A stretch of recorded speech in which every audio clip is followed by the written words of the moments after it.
What do you think of that monster sex scene? I was like, oh, that was interesting. I actually didn't expect it to be. I don't want to say that it's graphic. Let's not, be ridiculous here. But like a lot of like gnarling and biting and growling. Yeah. Uh-oh. Boner alert. It was visceral and like in it that you can see how fucking intense it was.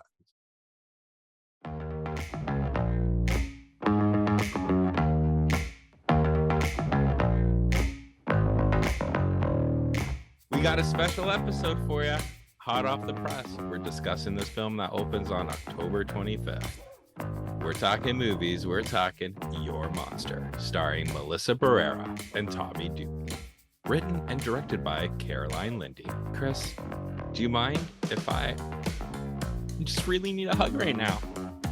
I don't have a quote. Scott, yet again, the professional.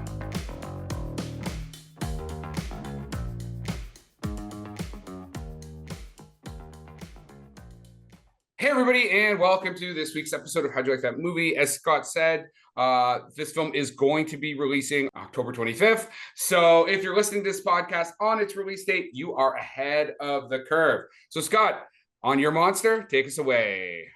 Yeah, it's it's based on a true-ish story.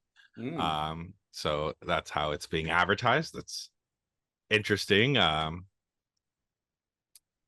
To me personally, I really wanted to get your take because I don't know if you guys know this, but Chris is a man that wore many hats. And one of those hats was theatrical performer. So yes. I do wanted to see. On stage? You mean on stage, like stage actor? Yeah. Well, not only stage actor, but also, ladies, coming up next is the welder. 1, 2, 3, 4. I'm grinding. Orgasmize, and we're done. Get your dollar bills ready.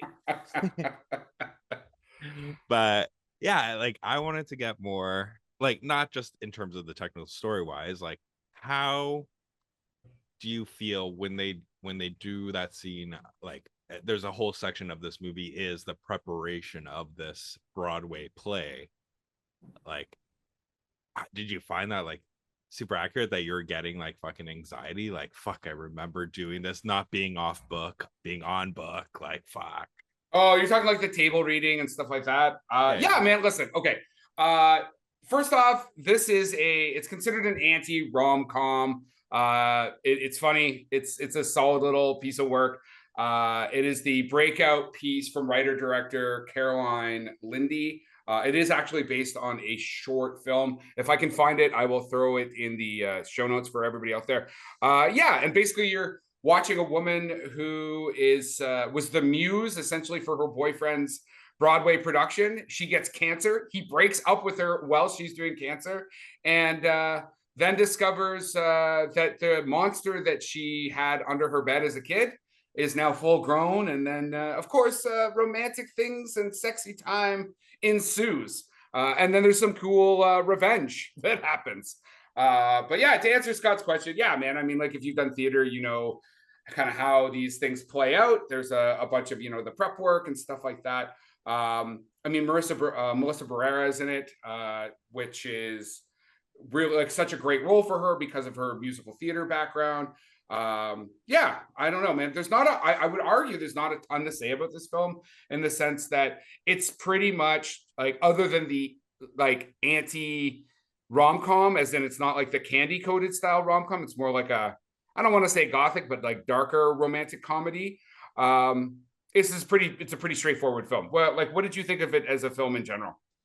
I enjoyed Melissa's performance a lot, actually, and I'm not very familiar with Tommy Dewey, but like I enjoyed his role as the monster as well, because I think he's also in the Saturday Night movie as well that just got released last week. That is correct. I guess in my notes I guess he's known from TV for Casual and Pivoting, are two TV shows that he's been in. Yeah, I'm not really familiar with him either. I thought he did an amazing job. I'm going to just sidebar for a sec.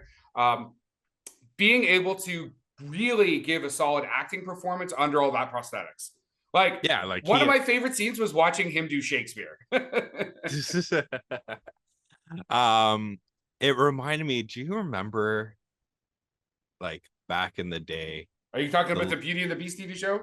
with Linda Hamilton And Ron Perlman as the Beast? Yeah, that's Yes. what it like the prosthetic makeup kind of that's what it reminded me of. And I was like, oh my, like at one point I was like, because I'm like, there's gonna be a twist or something.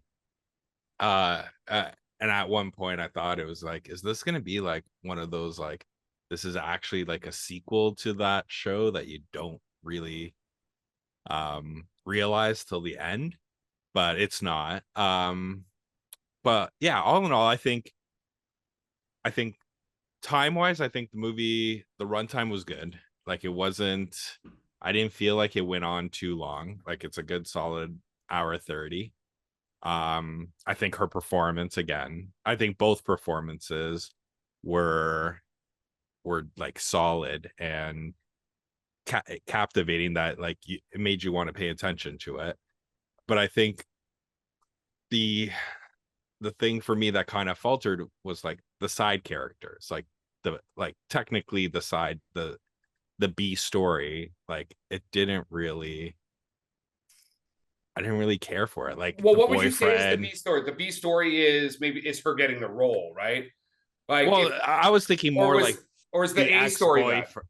I think that's the A, right? Her getting the like going for the role, and her like fight, like what's the word?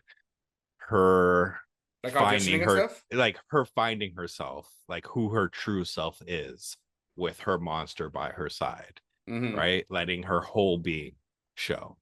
What do you think of that monster sex scene? I was like, oh, that was interesting. I actually didn't expect it to be. I don't want to say that it's graphic. Let's not be ridiculous here, but like a lot of like gnarling and biting and growling. Yeah. Uh-oh. Boner alert. It was visceral, and like in it that you can see how fucking intense it was, right? Yeah, like, yeah. I like, because I don't want to spoil this a lot, right? Like, especially since it only, depending on when people are listening. It's not even technically at the time of this recording, this film is not available yet. Yeah, because once you get to the end, right, that thing plays out a lot different. Yeah, the ending's great. I like the ending. I like the ending a lot. I actually like, and for those, when you watch the film, you'll know exactly what we're talking about. There's the ending, and then there's how the ending ends, which I thought was perfectly done. Yes. So that's why I don't want to like spoil too much on it. But I do definitely fucking recommend this. I think you guys should watch it. It's a good, date movie. And I know this is releasing for Halloween, so it's, if you do want to go on a date and horror is not the forte, this is a good substitute for it, because you can still have somewhat horror elements and you get like a little rom comedy out of it. Yeah, and again, like you said, because there's some of the events do take place over Halloween, you get some kind of spooky, you get some costume stuff going on. I mean, it premiered at Sundance in the Midnight Madness section. It's got a running time of 98 minutes. As you said, it's not too long.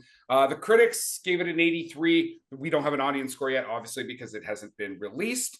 And yeah, I think that it's a good, solid first piece of work from a director who really has no experience in like outside of like short film and a little bit it's like small TV stuff, right? So solid cinematography by DOP Will Stone, so he did a film called Faith Based that I was actually talking to Scott about at Oktoberfest here up in the Kitchener-Waterloo region last night. And he also does one called Candyland. He's the DOP in a film called Candyland, which is about like sex workers in truck drivers. So that would like, I mean, I kind of want to look those up just because they look really cool, like indie-esque. Yeah, I recommend this film as well. it's like it's a rom-com. Like you don't need to expect too much of it. I think it's super cute. There's some great chemistry between Melissa and her and Tommy. Thank you. I can't remember. Yeah, like I said, solid film, fun story, some interesting twists, good acting. I mean, again, it's not Schindler's List, nor does it need to be. Do you got anything else before we get out of here? I have a challenge for our listeners. If you haven't already, you need to hop on that Apple podcast. You know, give us at least 4.5 stars, you know, and we would really appreciate it because we are trying to get our Rotten Tomatoes accreditation, and that will help us a lot. Do it now. So yeah, thanks Scott for that. I'll say give us a 5-star rating, leave a comment, and I'm going to leave you with this. Tim Grierson from Screen International had this to say: Lindy's debut can be a low-key charmer. The film does lack the teeth to be an incisive takedown of rom comedies. In truth, it works best at its sweetness. And that is our wrap for the day. Please like and subscribe to this podcast. Tell your friends. If you want to get a hold of us, reach us at the www.howdyoulikethatmovie.com.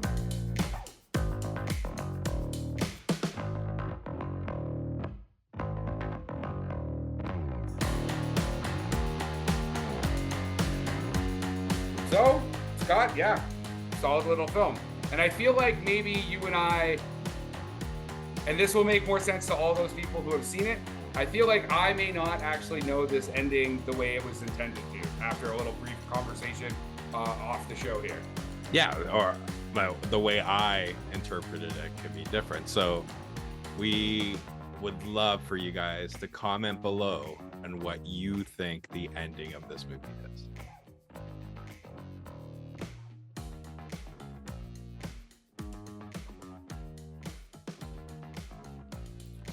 Production by Rod Shaver, Vader Monkey Productions.